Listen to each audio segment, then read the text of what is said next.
கிறிஸ்துவுக்குள் பிரியமானவர்களே, கர்த்தரும் இரட்சகருமாய் இயேசு கிறிஸ்துவின் ஈடியேற்ற நாமத்தினாலே உங்கள் யாவருக்கும் என் அன்பின் வாழ்த்துக்கள் தெரிவித்துக் கொள்கிறேன். தேவனர்லி அப்பம் பிரேயர் மினிஸ்ட்ரி சேனல் மூலியமாக உங்களோடு சந்திப்பதில் மிகுந்த மகிழ்ச்சி அடைகிறேன். தினம்தோறும் புதிய நாளுக்காக பரிசுத்த வேதாந்தத்திலிருந்து ஒரு வாக்கு திட்டங்களை தேவனுடைய நாமம் மகிமைக்கென்று நாம் தியானித்து புதிய நாளுக்காக நாம் ஜெபிக்கிறோம். 37ஆம் சங்கீதம் 29 முதல் 31 ஆகிய வசனங்கள். நீதிமான்கள் பூமியை சுதந்திரித்துக் கொண்டு என்றைக்கும் அதிலே வாசமாய் இருப்பார்கள். நீதிமானுடைய வாய் ஞானத்தை உரைத்து அவனுடைய நாவு நியாயத்தை பேசும். அவனுடைய தேவன் அருளிய வேதம் அவன் இருதயத்தில் இருக்கிறது. அவன் நடைகளில் ஒன்றும் பிசகுவதில்லை. ஹல்லேலூயா. கிறிஸ்துவுக்குள் பிரியமானவர்களே, ஒரு ஆழமான வசனம். அவனுடைய தேவன் அருளிய வேதம் அவன் இருதயத்தில் இருக்கிறது. நீதிமானுடைய இருதயத்துக்குள்ளே தேவன் அருளிய வேதம் இருக்கிறது. நீதிமான் அப்படின்னு சொல்லும்போது அவனோட வாழ்க்கையில பெஸ்ட் ஆசீர்வாதம் என்ன தெரியுமா? அவங்க இருதயத்துக்குள்ளே வேதம் இருக்கிறது. 1000 கோடி கொடுத்தாலும் அந்த கிஃப்ட் கிடைக்குமா? நம்ம யோசித்து பார்ப்போமே. நீதிமான் நீதிமான் நீதிமான் நீதிமான் நீதிமானுடைய இதயத்துல என்ன இருக்கு? தேவன் அருளிய வேதம் இருக்கிறது. ஒரு மனுஷனுடைய வாழ்க்கையில ஆசீர்வாதம் எப்ப பிரதர் அப்படின்னு சொல்லி என்கிட்ட யாராவது கேட்டா, நான் முதல்ல என்னதான் கேட்பேன், நீங்க முதல்ல கையில பைபிள் எடுத்து வாசிக்கிறீங்களா? ஞானசனம் எடுத்துட்டீங்களா? சர்ச்சைக்கு போறீங்களா? மனம் திரும்பிட்டீங்களா? பாவ மன்னிப்பை பெற்றுக்கொண்டீங்களா? உண்மையா வாழ்றீங்களா? தேவனுக்கு பிரியமானபடி பரிசுத்தமா வாழ்றீங்களா? நற்கிரியை செய்ய ஆரம்பிச்சாச்சா? நன்மை செய்ய ஆரம்பிச்சாச்சா? வேதத்தை தியானிக்கிறீங்களா? கேட்பேன். ஏன்னா ஆவிக்குரிய வாழ்க்கையில ஆசீர்வாதம் வேணும்னு சொல்லி எல்லாருக்கும் ஆசை இருக்கு. என் வாழ்க்கையில வாக்குத்தத்தம் நிறைவேறும் சொல்லி ஆசை இருக்கு.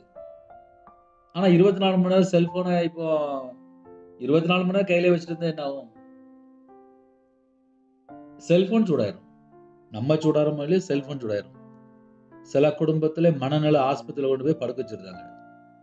அதையும் ஏன் சொல்ல வேண்டியது அப்படின்னா, வாழ்க்கையில இப்ப எதுக்கு முக்கியத்துவம் கொடுக்காங்க அப்படின்னா, அம்மா அப்பாவுக்கு, பிள்ளைகளுக்கு, மனைவிக்கு, குடும்பத்துக்குலாம் முக்கியத்துவம் கொடுக்கல.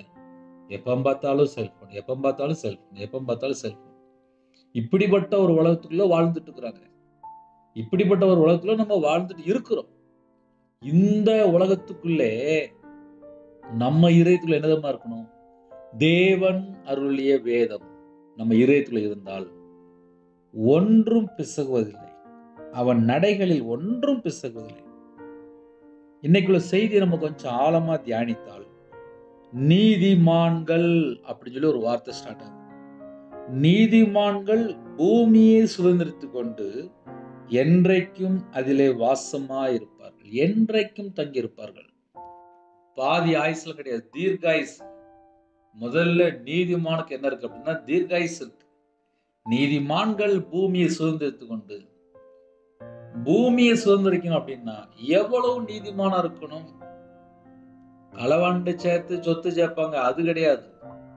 இது உண்மையான ஆசீர்வாதம். நீதிமான்கள் பூமியை சுதந்திரித்துக் கொண்டு என்றைக்கும் அதிலே வாசமா இருப்பார்கள். என்றைக்கும் அதுல வாசமா இருக்கணும் அப்படின்னா அவங்க எவ்வளவு தூரம் கர்த்தருக்கு உண்மையா இருக்கணும். நீதிமானுடைய வாய் ஞானத்தை உரைத்து, ஞானத்தை உரைக்கும். அதுக்கப்புறம் போட்டிருக்கு, அவனுடைய நாவு நியாயத்தை பேசும். எது நீதி, எது நியாயம், எது அநியாயம், ஞானமா எப்படி வாழணும், ஞானமான வார்த்தைகளை உரைத்து ஜனங்களை வழி நடத்துவாங்க.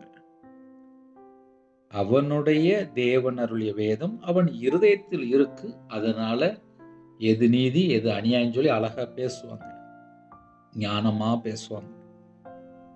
அது மாத்திரமல்ல, அவனுடைய நடைகளில் ஒன்றும் பிசகுவதில்லை. ஒன்றும் மிஸ்டேக் ஆகாது. கீழே விழுந்துட்டேன், வச்சுட்டேன், போயிட்டுன்னு சொல்லி எதுவும் கம்ப்ளைண்ட் வராது. ஏன் அப்படின்னா அவன் நடைகளில் ஒன்றும் பிசகுவதில்லை. எந்த ஒரு மிஸ்டேக், வலிக்கு கீழே விழுந்துட்டேன், அப்படிங்க எந்த ஒரு கம்ப்ளைண்ட் வராது. ஏன்னா அவங்க நீதிமான். நீதிமான் இதயத்துக்குள்ளே தேவன் அருளிய வேதம் இருக்கிறது. அவரே நமக்கு ஜீவனும் தீர்காயுசுமானவர். நானோ அவைகளுக்கு ஜீவன் உண்டாயிருக்கவும் அது பரிபூர்ணப்படவும் வந்தேன் என்கிறார். அவர் நம்ம கூட இருந்தா என்ன ஆகும் அப்படின்னா, நமக்கு தீர்காயுசு. இயேசு நம்ம கூட இருக்கும்போது தீர்காயுசு. இன்னைக்குள்ள வாக்குத்தத்தம் என்ன தெரியுமா? நீதிமானுடைய இதயத்துக்குள்ளே தேவன் அருளிய வேதம் இருக்கு. அவருடைய வார்த்தை நமக்குள்ள இருக்கும்போது, வேதம் நமக்குள்ள இருக்கும்போது, சத்தியம் நமக்குள்ள இருக்கும்போது, அவருடைய கிருபையை நாம் பெற்றுக்கொள்ளும் போது நமக்கு தீர்காயுசு. இந்த பூமியிலே நீதிமான்கள் பூமியை சுதந்திரித்து கொண்டு என்றைக்கும் அதில் வாசமா இருப்பார்கள். என்னைக்கும் அதில் வாசமா இருப்பார்கள். அப்போ ஒரு குடும்பத்திலே நீதிமானா வாழும்போது, இயேசு ராஜாவை சொந்த ரட்சரா ஏற்றுக்கொண்டு அவருக்காக வாழும்போது, இந்த குடும்பம் என்றைக்கும் வாசமா இருப்பார்கள். ஞானமா உரைப்பாங்களாம். கர்த்தருடைய பிள்ளைகள் நம்ம என்ன பேசுறோம்? அவனுடைய நாவு நியாயத்தை பேசும். நியாயத்தை பேசுறதுதான் கர்த்தருடைய பிள்ளைகள். ஹல்லேலூயா. இந்த நாளுக்காக ஜெபிப்போமா? கண்களை மூடி நாம் ஜெபம் செய்வோம். கிருபை மகிமை நிறைந்த பரிசுத்தமுள்ள நல்ல பிதாவே, உம்மை நன்றியோடு துதிக்கிறோம், சொல்கிறோம்ப்பா. புதிய நாளுக்கான கிருபைக்காக 1000 மடங்கு உங்களுக்கு நன்றி செலுத்துகிறோம். 24 மணி நேரமும் எங்க கூட நீங்க இருக்கணும். பிதா, குமாரன், பரிசுத்த நாமத்தினாலே ஒவ்வொரு குடும்பத்தையும் முத்திரை போடுங்க.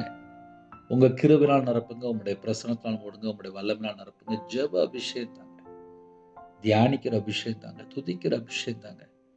உங்களுடைய பாத பிள்ளை காத்திருந்து ஜெபியுடைய பிள்ளைகளா மாறட்டும்.